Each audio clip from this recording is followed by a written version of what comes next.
Hello, and welcome back to the Just Follow Joy podcast.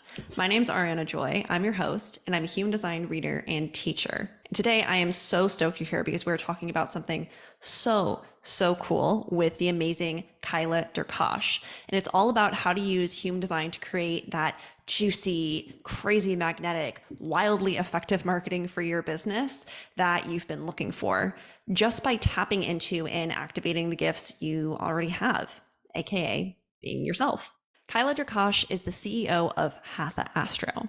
She offers leaders down-to-earth approaches to alignment in life and business to help them tap into true abundance with the help of human design and astrology. She's also a 2-5 pure generator with the gifts of design, marketing, and shocking other people into awareness. And when you talk to Kyla, you can absolutely pick up on all of these amazing things. And what I love about Kyla and talking to her is that just like me, since we both have a background in human design and in marketing, we both look at this the same way, where we believe that getting seen and sold in your business is not supposed to be the same for all of us. It's not supposed to be this cookie cutter, one size fits all sort of thing.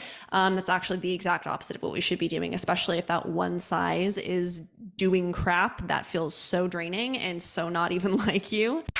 What's really going to attract clients, customers, and clicks on easy mode, which is what most of us are looking for, is by diving into what actually makes you uniquely you, what makes you an individual. And we're going to talk about how you can do that using human design today. And one last thing, if you like today's episode, if you like the show, if you love the show, it would mean so much and really help if you could leave a review on Apple Podcasts if that's where you're listening, or if you could like and subscribe on YouTube where you can watch these podcasts. Did you know we do that now? Anyway, I always appreciate it, but that's it for now. So let's go and talk to Kyla.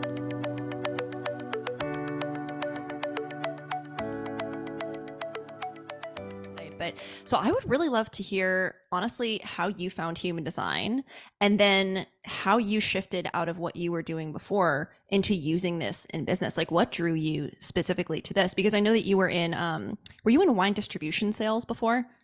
Yeah.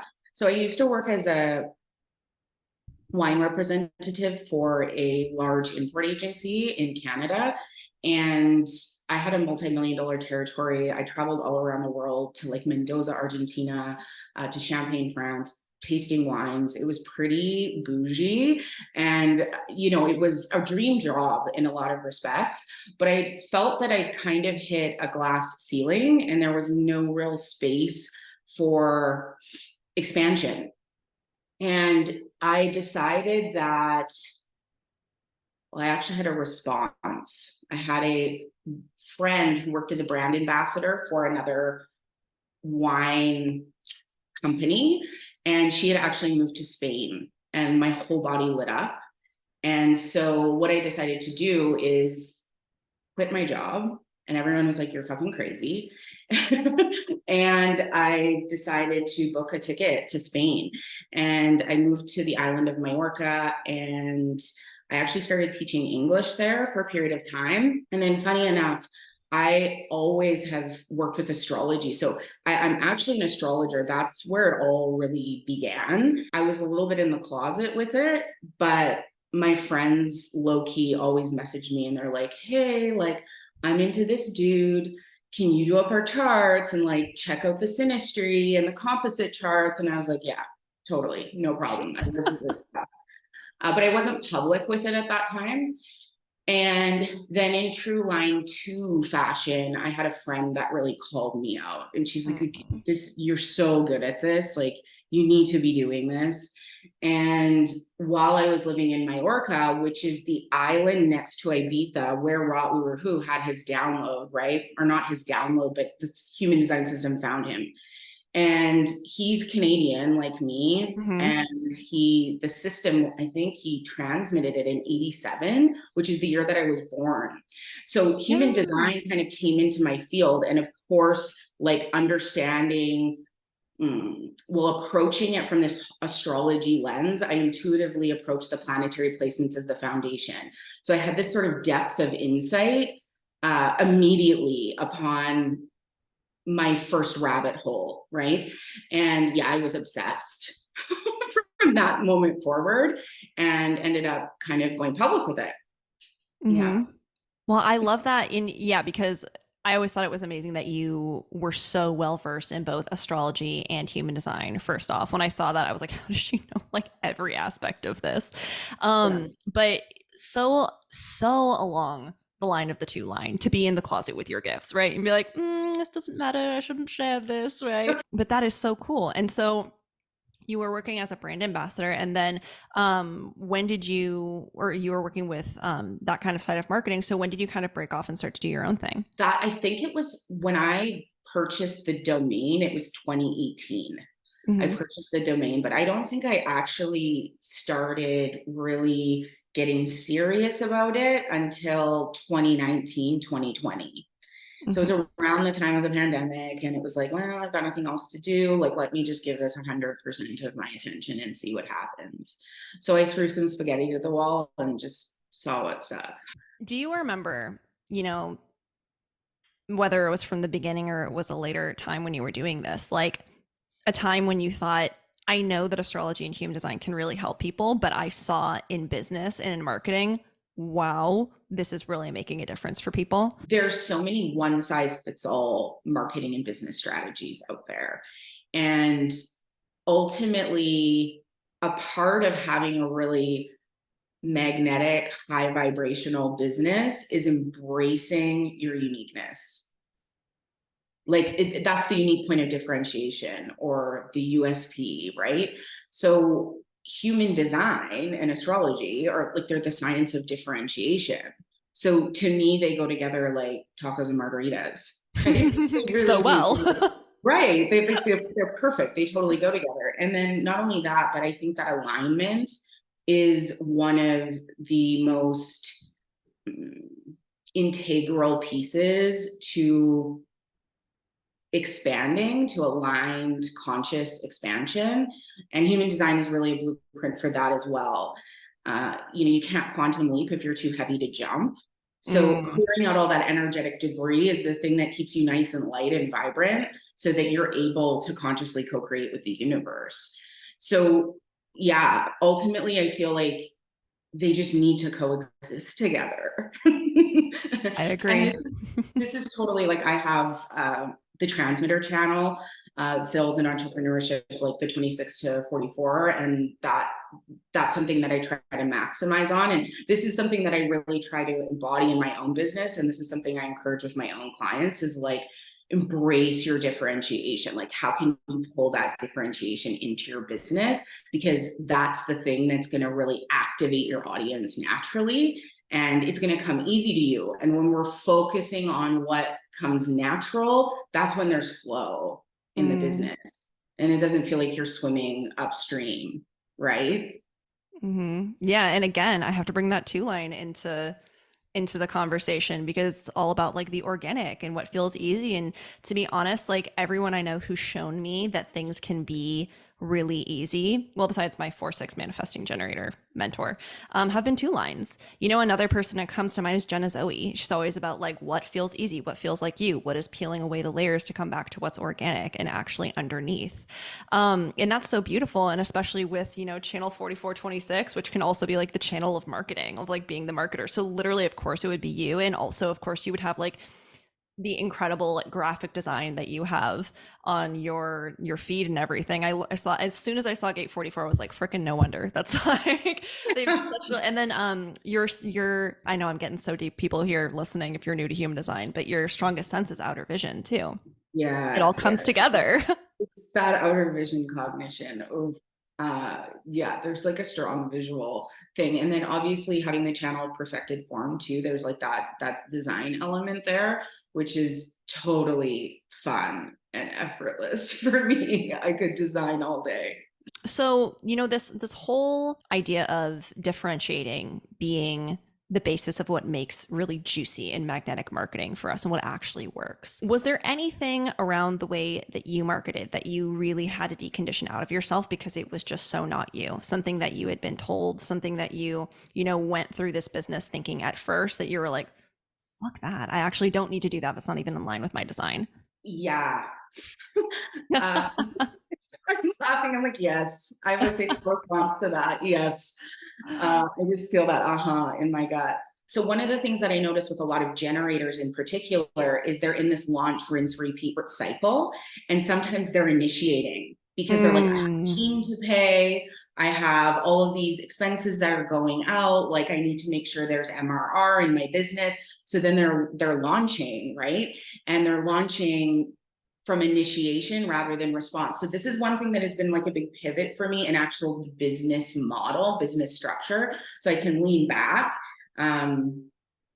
What I don't want for anyone in their business is to feel like they're in a canoe and they're constantly having to row it to shore. And when they take their hands off the oar, nothing happens.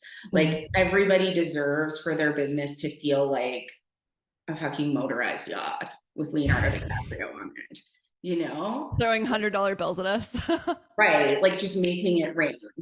But it's something that I think creates more ease and flow so you can really lean back and use the response. So that's kind of from a business model perspective. And then in terms of marketing, there's always this like show yourself, be seen, be seen, be seen, be seen, be seen. Like you need to show yourself, you need to show your personality and all of those things. And to a certain extent, I do believe that. I think that showing rather than telling, embodying your values is something that creates a feeling with your audience. And we make decisions based on how we feel. So I think that that's really important, but I'm also aligned too. And I'm not the kind of person that's going to get on reels and like do a little dance and a little jig. That's just not me. And You're not so going to hot step. right. And I haven't done those things and I've been successful and I've been in my signature theme of satisfaction, which is the most important currency over anything else. So there's a lot of rules and shoulds. And I think that you don't have to do anything that you don't want to do. And you can still have a tremendous amount of success or peace or surprise or whatever your signature theme is. Yeah. Or satisfaction. Satisfaction.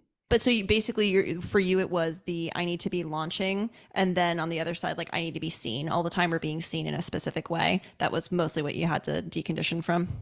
Right. Or like you have to do lives or you have like, I never do lives. I have master classes or ceremonies and things like that, but I don't ever get on live. Right. And that is a really good way to build authority. Like I think for certain lines, like line ones, I think getting on lives are really good. I think for line threes, it can be really good as well.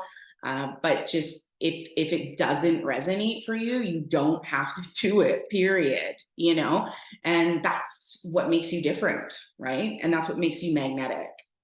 Yeah. I mean, because you're still seen all the time. Like you do those master classes and like if you go on Kyla's Instagram, like she has a lot of followers. She's a lot of people who know her and know what she does and is very successful with that. So there are just so many different ways of being seen too. Yeah. And working too, like I think for anybody and fear of visibility is a big thing that people have, right? And this is something that I had to work with. And as my business continues to grow, I'm always kind of working with my social nervous system because we're wired to want to fit in. We're social creatures. And part of being in the online space is getting comfortable with standing out.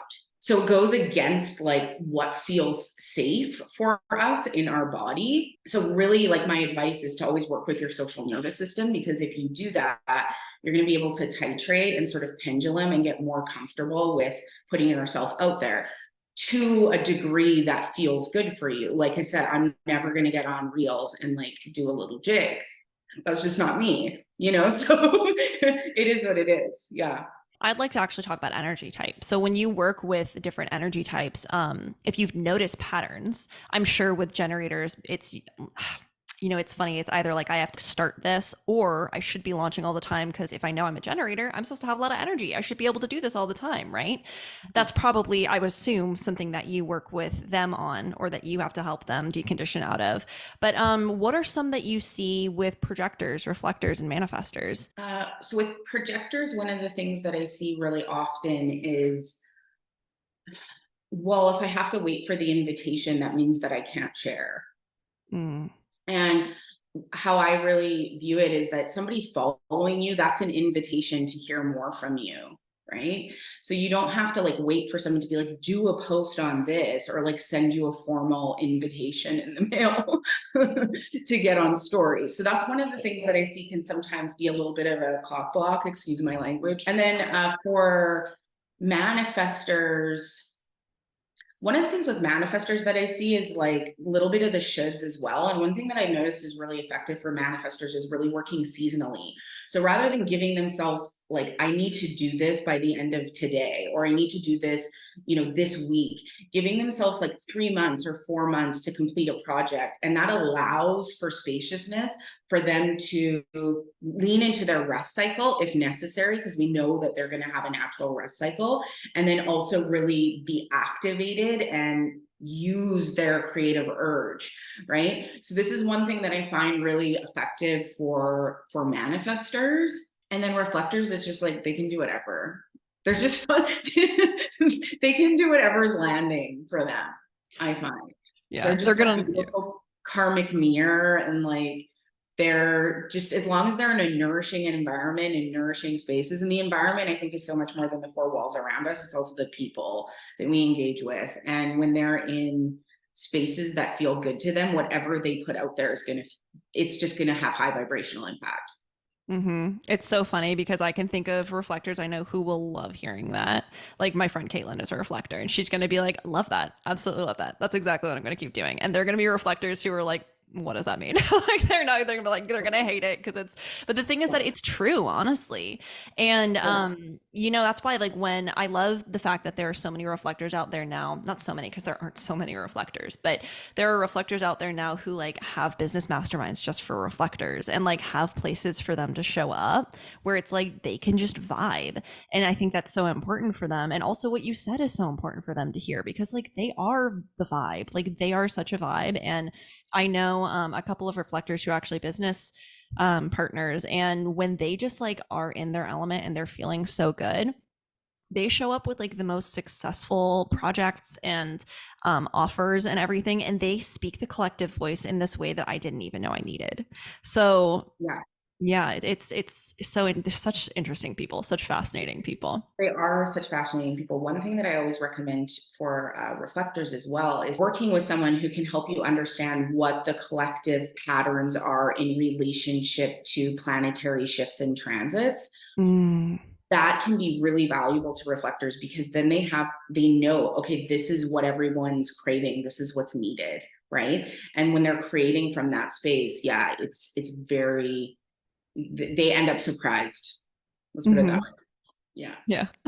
And I actually don't know this much about this part of what you do, because I know obviously I focus on the human design aspect, but since you do know about astrology, do you use that at all, like with clients that you work with, or with helping people understand how to market themselves? And if so, are there specific aspects of a chart that you might look at? One thing I work with a lot with my like higher level clients is we work with transits in relationships to their business. So for example, when there's a massive transit happening through their second house or their eighth house, which are money houses, this is a really good time to potentially launch or do some sort of revenue generating activity.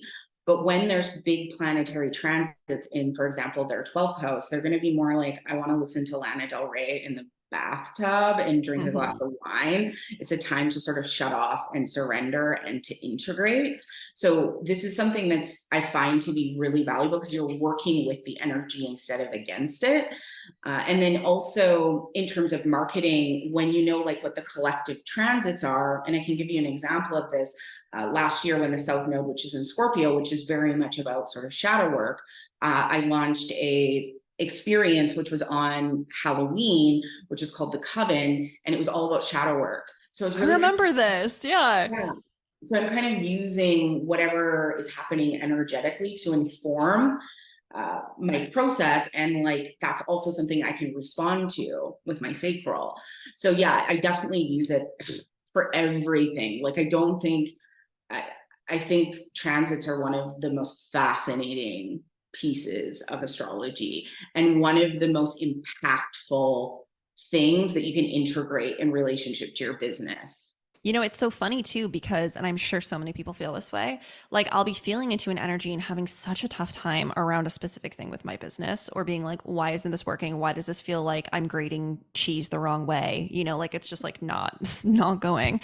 And then you look at a transit and you're like, no wonder this really wasn't necessarily the time for me to be doing this. It's not that I should never be doing this, but it's so understandable, especially like with my chart, that this would be impacting me the way it does. So, for example, actually, you know, everyone knows Mercury's been in retrograde for a little while, and it will be for about another week. And then we have, you know, the shadow and everything. But it was so funny because everything around me was breaking down, and that doesn't usually happen to me in Mercury retrograde. However, I am Capricorn rising and I have a lot of earth in my chart, which is funny because like I seem so Libra to Ari. a lot of people and very airy, yeah. Yeah. And you know, my moon's in Leo too, so that just like feeds, they just like feed off of each other and it's like a fire tornado. But you know, with my Cap rising and then I have earth in quite a few other places, it was Mercury retrograde was in Virgo. So it was hitting me in all these different places. Zoom wasn't working. People were rescheduling. Like all of this stuff with my business was just like breaking down. And I was like, literally, what is going on? Right. And, Yeah. you know, I knew beforehand that Mercury was going to be in retrograde and I saw that it was in Virgo. And I actually asked my friend in astrology, I was like, would this hit me harder? Because this is an earth sign. She's like, oh, yeah, this is going to hit you one harder out of like anyone. So, yeah, it is Yeah. so, so helpful. A lot of people too that have had planets like in on the fixed, so the fixed cross have been like, which is Scorpio, Taurus, Leo, Aquarius. And because you have your moon in Leo, we've really been going through this transitionary period with the nodes there. The last 2.5, 3 years have just been wild for the fixed cross. And we're finally kind of moving into a little bit of relief, although we still have Uranus actually in retrograde in Taurus. So people with planetary placements in those places are, they're really going to be feeling that, right? So it's like, how can we make adjustments knowing that this period is going to be crunchy for you? Like, and that just makes everything feel better when you have that permission slip to like not do and just be, right? And that's working too in a lot of ways. If you have a little marketing tip that you'd like to share for each energy type, something that you just really feel like they should hear right now, what would it be? Can I do it for the profile lines? Hell yeah, you can do it for the profile lines. Yeah, because I kind of look at like the energy type. It's more like how we would create the business model to be in alignment with your energy signature. And then I really Mm. look at the profile lines as like, this is where you market and sell from. So for a line one, it is really showing us the depth of what you know, right?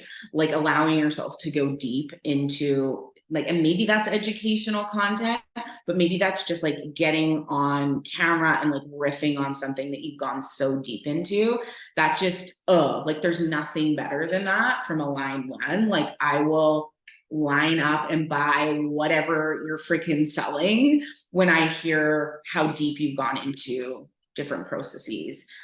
For line twos, I think it's like really embodying effortlessness, which we were talking about, and also a lot of behind the scenes. People are peering in, they want to see your creative process, like show us how you embody what you do.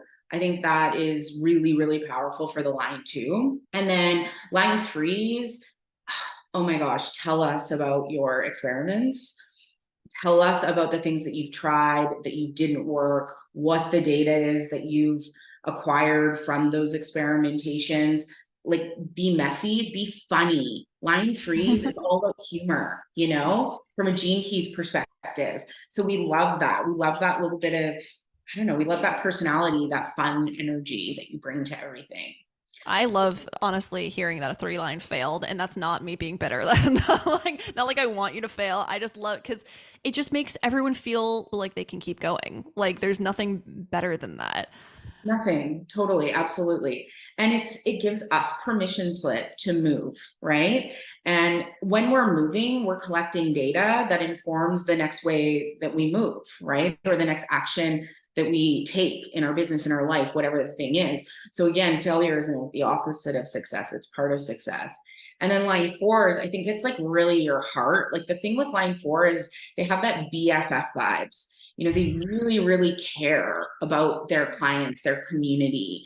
And when a line four is able to really tap in and show us that compassionate side of them, and really foster the relationship. So with line fours, I think it's really beautiful to actually, I would never say to like drop into someone's DMs and like sell to them ever. But if you're a line four and you're naturally having a conversation anyway, that's really genuine, and you're having like this deep connection with someone whose photo you happen to land on or whatever the thing is, if it evolves into a space where you can talk about your offers, do that, right? It's that deep connection, that genuine energy for the line four. And then for line fives, be polarizing. Mm. Like say everything that scares you to say it. I'll try. That's one of my biggest things. Sorry to interrupt you, but I'm like, someone's not gonna like that, and I have to really quick. So, Eden Carpenter, who's also a human design teacher. So my manifestation coach sent me a post by her yesterday, and to me, it wasn't a controversial thing, but she was basically saying like, stop going for the thing you want because that's how you manifest it, like detach, basically, which a lot of people know. But I was like, as soon as I saw that, I was like, I could never say something like that, because the comments would be like, that's easy for you to say, or like, yeah, I tried that, it doesn't work, and this is like why manifestation is stupid. And I was like, I was like getting heart palpitations. But yeah, it's probably what the kind of thing that I do need to say. Yeah, it's like all the things that you're like the most afraid of saying, those are the things that will make your content go viral, and Mm. that will make you known, loved, and paid. Yeah, and then you being a 2-5, like, I'm sure you understand that too. Yeah, that fifth line it's a funny one because there's so much sort of seduction, I think, that exists there. I always, and you see that in fives, right? They just have that, come here. Come here, I've got something for you. Yeah. And but there is this pendulum a little bit, because I find with the line five, it's either like it's a love hate. There's this love hate binary that exists there, speaking of binary and human design. So with fives, I think it's really embracing that and embracing that spicy edge. Like I always say, I'm the spicy margarita of HD, because that's what attracts people to you too, though, right? It's Yeah. really having the ability to say the thing that everybody else is thinking, but they're too afraid to say, Mm, you know? absolutely. So yeah, it's fun. Yeah. And it's funny when you were talking that you said this binary between love and hate, because what was coming up for me at first was like love to hate. And I think that's why, you see a lot of celebrities with 5 lines in their charts. And you look at Miley Cyrus, she's also a 2-5. And there, people will watch her even if they don't like her and be like, oh my God, Miley Cyrus, but like, what is she doing now? Right. It's like you want to watch because you love to hate. There's something so seductive about it, like you're saying. Yeah, meet the edge, line fives, just do it. We Just go want for it, it. we're here for it. And then line sixes, I think for them, it's just pure embodiment, showing rather than telling. Like if you're somebody who values freedom and that's a big part of your message and your brand, show us that you're sitting in a park reading a book on Wednesday afternoon at 1 o'clock, or show us that you're standing in front of the Eiffel Tower, or whatever. They like, show us how freedom is a huge part of who you are and your message. And that's my biggest marketing tip for line sixes. I love that. And it makes so much sense with the role model. But what I was also thinking about when you were sharing this stuff is like, God, no wonder certain forms of content, even within the same structure or the same platform, just were never my thing and never worked for me the same way. And it's the same for other people. So it's so easy to look at, and of course, this is part of the bigger conversation we're having about differentiation overall. But it's like so easy to look at what worked for somebody on their Instagram posts or their lives or their emails and be like, I'm doing the same thing. Why isn't this working for me? It's like eating the same diet as someone else and being like, why am I not losing the same amount of weight that they are? Right. Like it logically, you're like, this should make sense. This is how it should work. But it's also like why I just have always, I was raised to believe that I was like very stubborn because I wouldn't do what other people told me. And that doesn't mean that I'm not stubborn. I am, but they can coexist. But I always felt like, just because you're saying to do this doesn't necessarily mean it's the right thing just because it worked for someone else, right? Like I actually went to see a medium recently and he was like, you need to be on social media. He was like, you have to do it. I feel that you're resistant to it, but you're like never going to get the same amount of clients that you get through social media. And I was like, I've gotten so fewer clients on social media than I ever got from, email. And it's not because social media can't work. It's because I got like the worst sacral no from it. It doesn't mean I won't Yeah. go back, Yeah. but and also why like certain things that other people were using, like people who were 3 lines, people who were 2 lines, 6 lines, like that kind of thing, me embodying it sure will help, but it's really more about like what I know as a 5 line, as a 1 line, and then like you're saying, just saying it. At the end of the day, it's like those things don't work for us because those business models or marketing strategies or whatever were based on someone else's consistent energy. And when we're adopting that, it can be from our not self, right? And the last thing we want is a not self brand. We don't want to be creating from the spaces that are inconsistent within us. So that's why it worked for them and it doesn't work for you. So you got to follow your freaking blueprint. Exactly. Well, Kyla, this has been so beautiful. Thank you for sharing your wisdom and your time and your energy. It's been lovely to have you here. Thank you for having me. Of course. So, my spicy human design margarita, how can people work with you right now? I know that you have something special going on. You have a launch going on right now. Yeah, so something big is coming over the next few weeks. It's one of my kind of OG experiences, but we've spruced it up a little bit. So it's really exciting, and that's dropping in a couple of weeks. And then, yeah, you can find me on the gram at Hatha.Astro. Well, you rock. And everyone listening, you rock. And I will see you next time.